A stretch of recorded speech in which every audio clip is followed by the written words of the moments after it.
O dia 13 de julho é marcado pelo Dia do Transtorno do Déficit de Atenção com Hiperatividade, conhecido aí por todos como TDAH. E esse transtorno tem como tríade sintomática a desatenção, impulsividade e também a hiperatividade.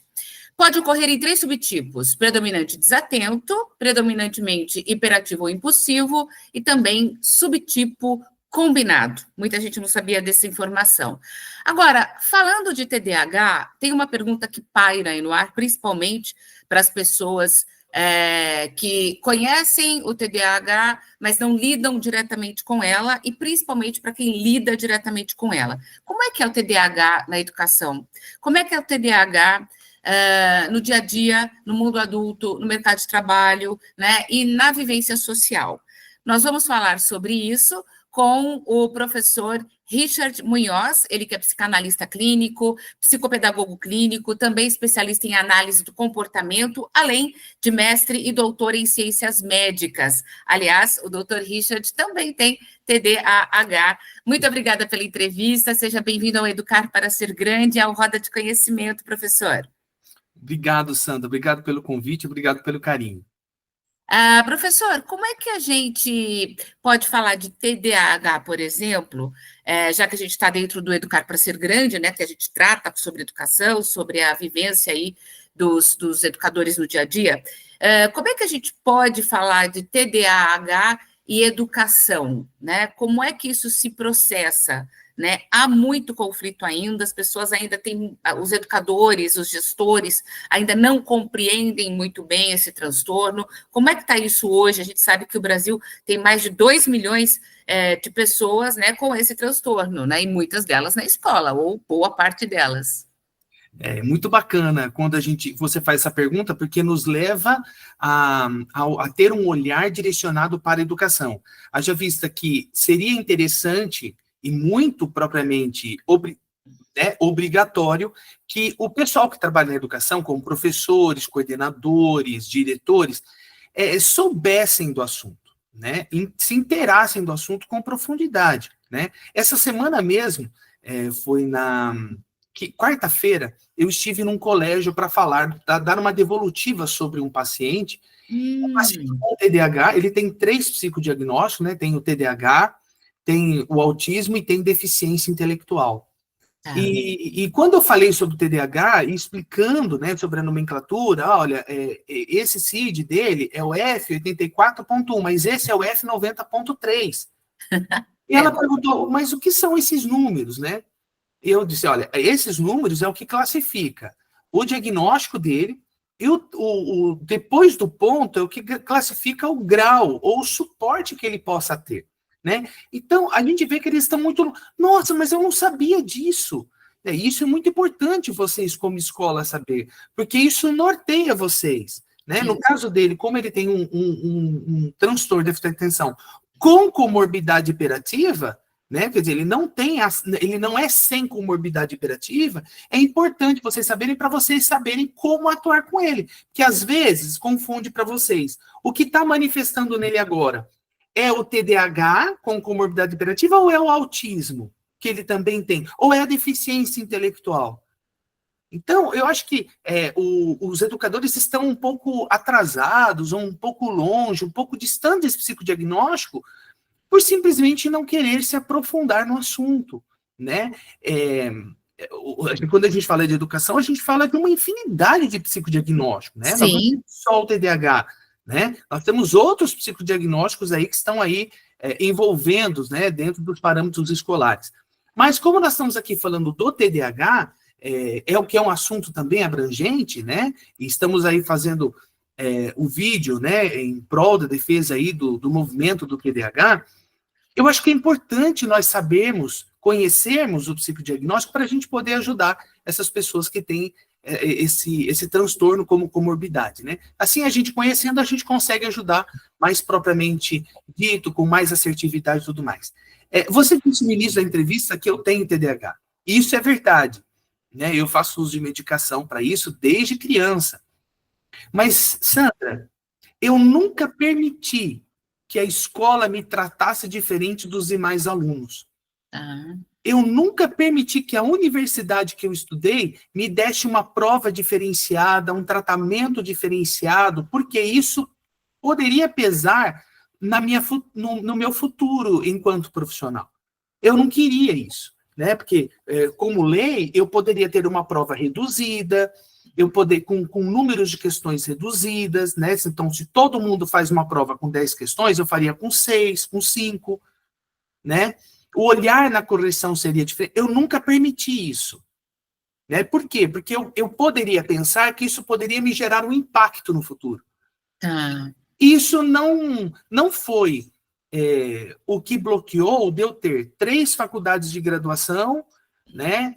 Mais de 20 pós-graduação, um mestrado, um doutorado, e estou fazendo agora o meu pré-projeto para o pós-doutorado. Quer dizer, porque se eu estou medicado, eu estou em tratamento. Se eu estou em tratamento, eu preciso, junto do meu terapeuta, né, dos meus terapeutas, porque teve uma época que eu participei de 2 terapeutas, né, eu tinha a psicóloga e tinha a psicopedagoga, né, hoje eu tenho só o meu psicanalista que me acompanha, mas eles foram cruciais para me ajudar a entender os meus comportamentos, a minha mente, como a minha mente funciona. E eu trazer o meu estado cognitivo e intelectual para mais próximo daqueles que não têm TDAH. E é possível, né? Pelo número de diplomas que você alcançou e pelo trabalho que você exerce, né, professor Richard? Totalmente. Acredito que, assim, claro que cada caso é um caso, cada pessoa é uma pessoa, mas eu penso que a forma como você se colocou, o seu posicionamento diante do laudo foi: eu sei que eu tenho capacidade, eu preciso apenas estar acompanhando de uma forma adequada, né?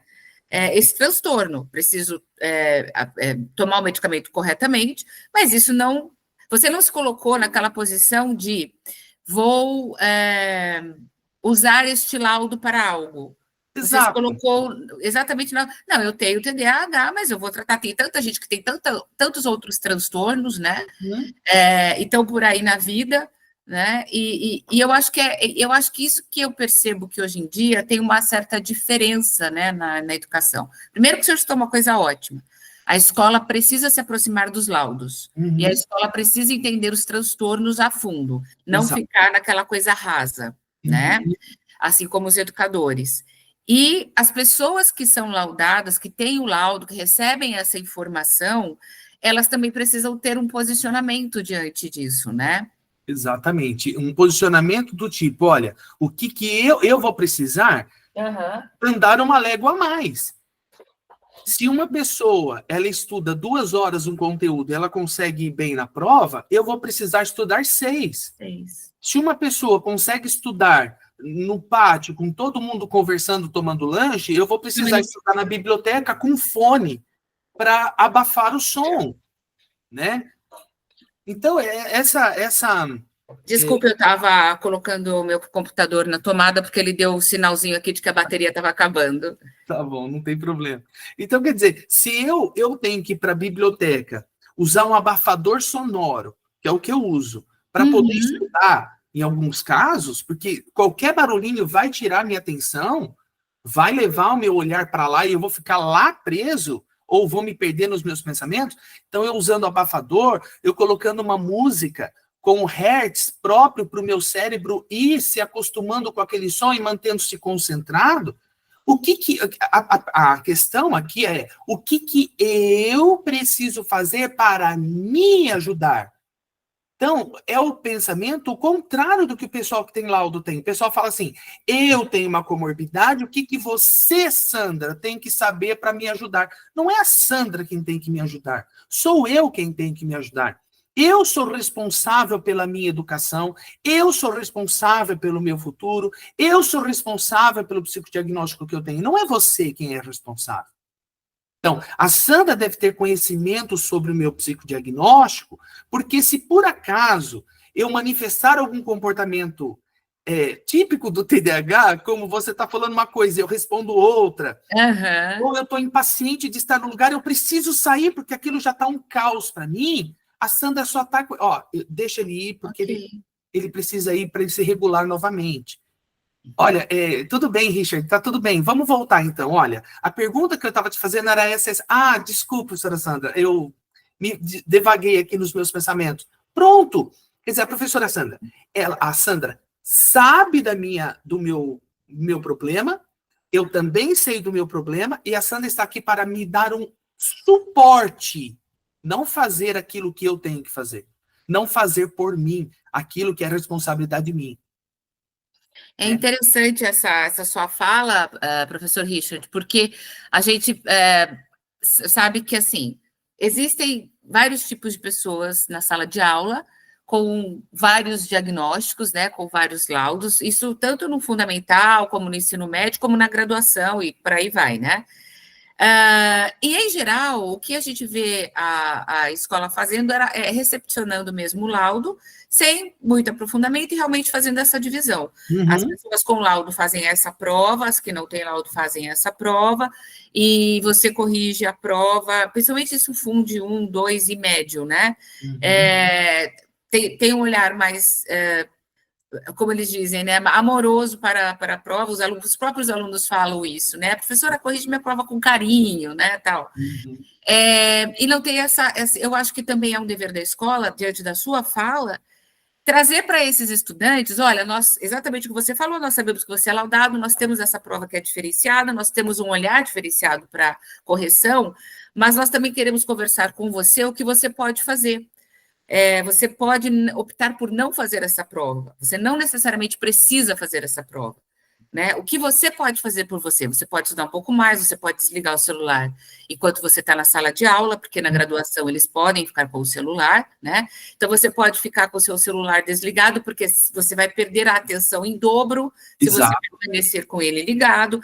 Então, o que você, aluno, pode fazer por você? A escola, assim, eu penso que talvez a escola devesse trazer também esse outro lado, pode ser com palestras, workshop, ou os professores realmente sendo orientados a terem esse tipo de ação, mostrando para aquelas crianças, no caso do Funde 1, 2, por exemplo, de que esse diagnóstico, e eu acho que é um reforço para a autoestima delas, não significa que elas tenham alguma capacidade reduzida em relação aos demais.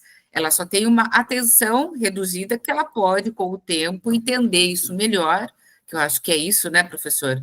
Ela vai entender o que ela tem, e aí ela vai se autorregulando em relação a isso, né? Eu acho que é um papel que a escola poderia assumir. O que o senhor acha? Totalmente, totalmente. A escola precisa dar o suporte para o aluno, como eu te disse, o suporte não é fazer para o aluno, né? Que a inclusão está aí, é uma lei, a gente tem, eu não estou fazendo uma apologia aqui de que agora todo TDAH não tem que ter esse suporte, não tem que ter esse acompanhamento, não tem que ter esse olhar. Pelo contrário. Pelo contrário, nós temos que ter, mas ao mesmo tempo que a escola tem o olhar, o próprio aluno divergente também precisa ter um olhar como um todo.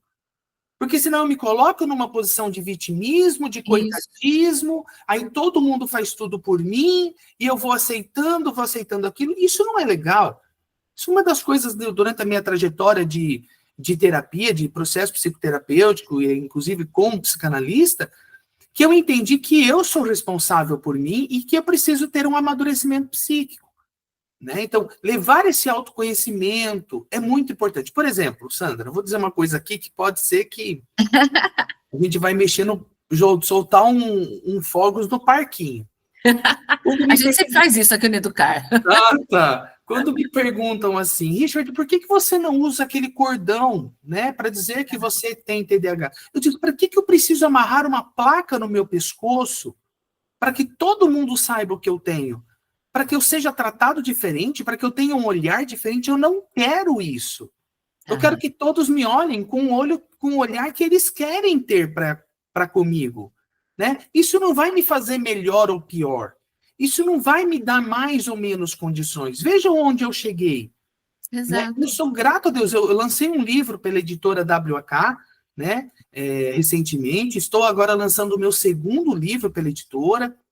Sou professor universitário, quer dizer, o que o TDAH pode, aonde ele pode me barrar?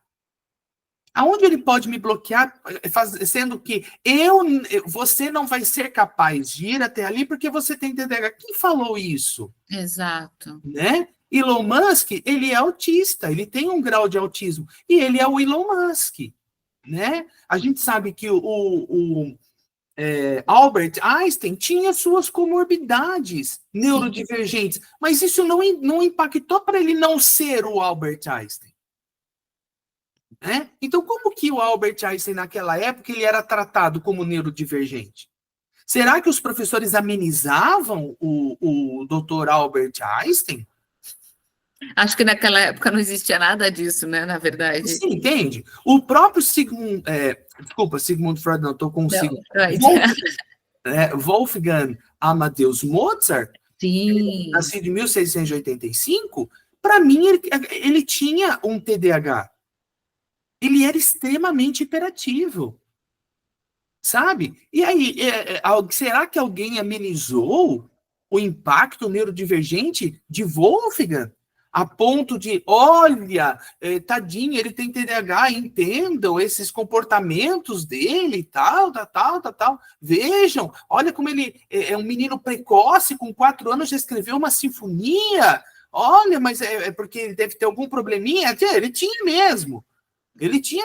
Ele era um neurodivergente, mas ele usou aquilo para benefício próprio.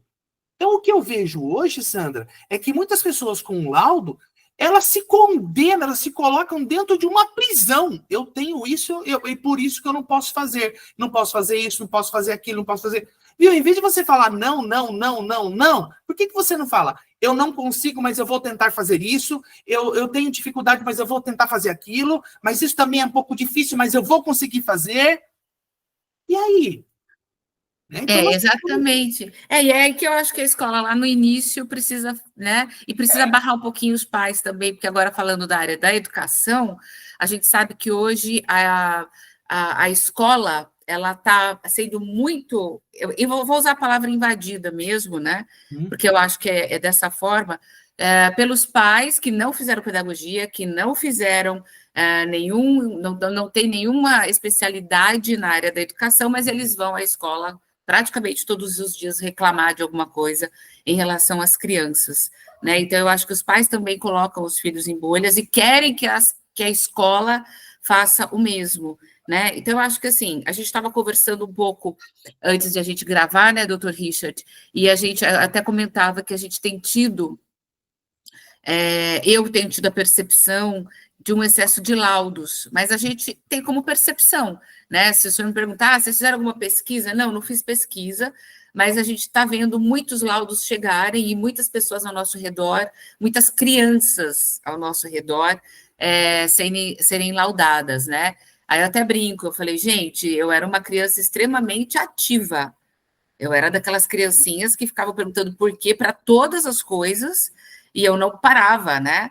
Mas eu não tenho um laudo de TDAH, eu era apenas uma criança com muita energia, né? Depois, não tenho, né, o laudo, e hoje eu percebi que era criança mesmo, eu era uma criança com muita energia, porque depois as coisas foram se acomodando conforme eu fui crescendo, né? E aí eu falo, só que hoje em dia a criancinha é um pouco mais ativa e já acham que essa criança ela precisa ir a um médico. Eu não sei se está tendo uma inversão, tipo, a criança não pode mais ser criança, em que momento a mãe e o pai devem procurar realmente, busca um médico para avaliar o que a criança tem e realmente deixar o médico avaliar, né? Sem tentar uma interferência, né, doutor? Porque eu estou vendo uma confusão muito grande, principalmente entre os pais mais novos, uma confusão muito grande em relação a isso.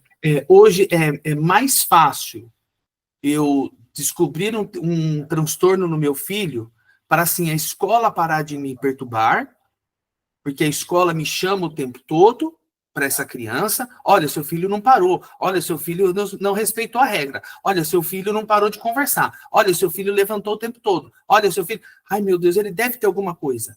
Aí vai na psicóloga buscando, eu estou necessitando desse laudo, porque aí a escola também traz uma frase assim, mãe, vamos atrás de uma investigação, porque se ele tiver alguma coisa, o nosso olhar para ele muda. Isso é um erro, né? É um erro total. É um erro Da escola, gravíssimo. Da escola. É.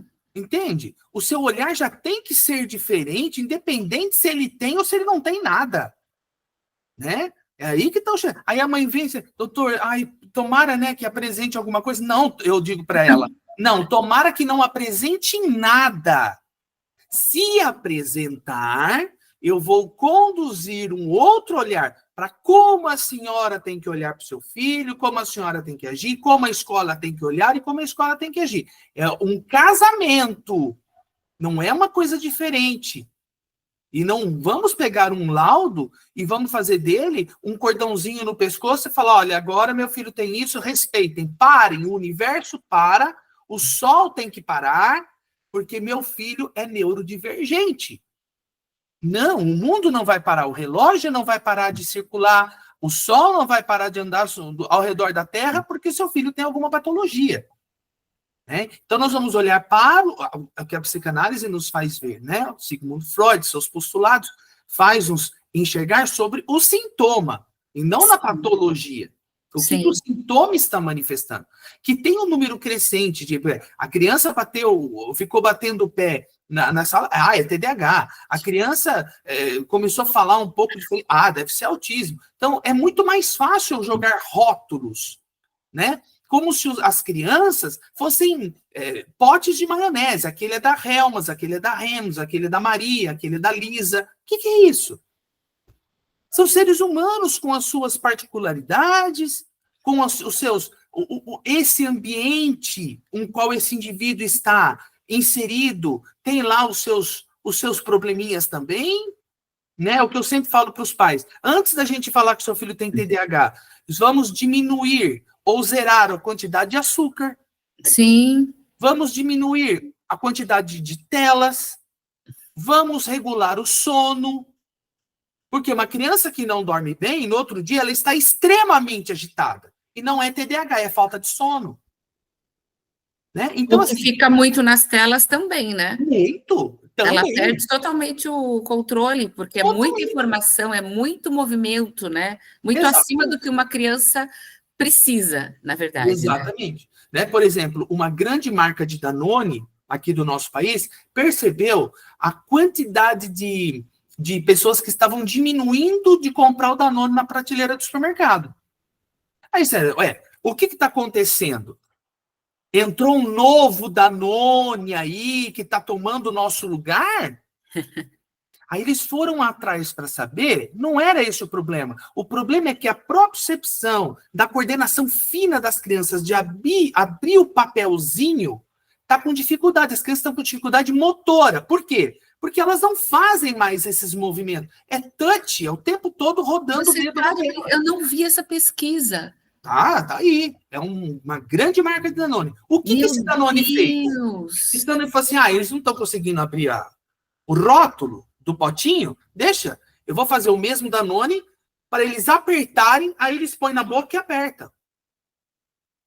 Meu Deus, eu não tinha visto essa pesquisa, é chocante, né? É chocante. Quer dizer, em vez de não, gente, espera aí, vamos ter um olhar, vamos trabalhar a coordenação motora fina com essas crianças. Exato. Não, vamos mudar o rótulo da embalagem, porque eles estão tão acostumados com o touch, né, com o touchscreen, que eles não querem mais ter essa paciência, né? As crianças estão muito agitadas, muito ansiosas. Então, vamos mudar as embalagens. Quer dizer, o mundo vai se adaptando à patologia. Não o contrário, né? Não o contrário. Né? Então, eu sou um grande ativista, sim, desse movimento de, olha, nós não somos coitadinhos. Nós somos pessoas normais, com um pouco somos neurodivergentes, porque temos um problema, né, de um transtorno, mas temos os mesmos direitos e podemos fazer as mesmas coisas como qualquer outra pessoa que não tenha o transtorno pode fazer e consegue fazer. Eu acho que esse é o grande, já que hoje é 13 de julho, né, já que dia do transtorno do TDAH, eu acho que essa é uma grande mensagem que o senhor está deixando para a gente, né? Ou seja, precisa ter o laudo para quem realmente tem o transtorno, precisa, até para essa pessoa conhecer um pouco mais do que ela mesmo é, Isso. Para ela poder se medicar corretamente, né? Isso. Sem o vizinho falar o que ela tem que tomar, e para ela entender como é que ela pode agir dali para frente, para ela continuar convivendo normalmente e ter uma vida normal e chegar onde o senhor chegou, por exemplo, ou de tantas outras pessoas, né, com TDAH, que às vezes nem sabiam que tinham, né? E também tocaram o bonde da vida delas ali. Mas a gente precisa saber, né? Precisa saber e precisa ter o laudo correto, né, doutor? Porque quando eu sei, Sandra, eu estou me autoconhecendo. Isso, precisa saber, né? Porque senão eu falo, puxa vida, por que a Sandra consegue fazer isso com tanta agilidade e eu sou tão lerdo? Será que eu sou burro? Né? Não é esse rótulo. O rótulo é o que eu tenho que entender é que a Sandra não tem esse transtorno, eu tenho um transtorno. É o único problema, não é nada questão cognitiva, questão intelectual, porque eu sou burro, porque eu sou lerdo, não é nada disso. Então, eu sabendo o que eu tenho, eu me conheço, eu sei como eu sou diferente das pessoas, mas não é por isso que as pessoas têm que me tratar diferente. Então, para esse é o único campo, é para isso. Tá? Não é para outra coisa, para eu usar isso como um rótulo de coitadismo, aí, de vitimismo em cima dessa sociedade. E para a gente encerrar, eu acho que a sociedade está levando todos os transtornos para esse caminho, infelizmente.